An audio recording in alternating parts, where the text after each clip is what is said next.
Tired of manually managing your Notion workspace? This video will show you how to automate Notion with N8n, freeing up your time and boosting your productivity. First, you'll need a Notion account and an N8n instance setup. Head over to your Notion settings and create a new internal integration. Give it a name.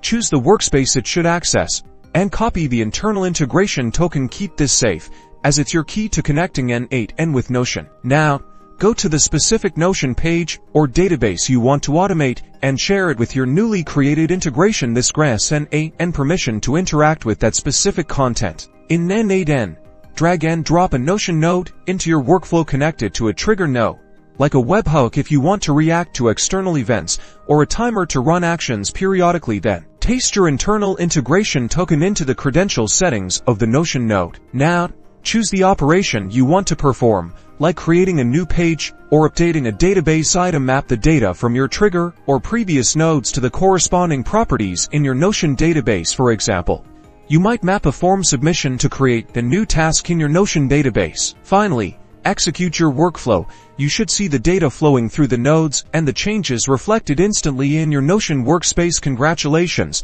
you've automated Notion with N8n.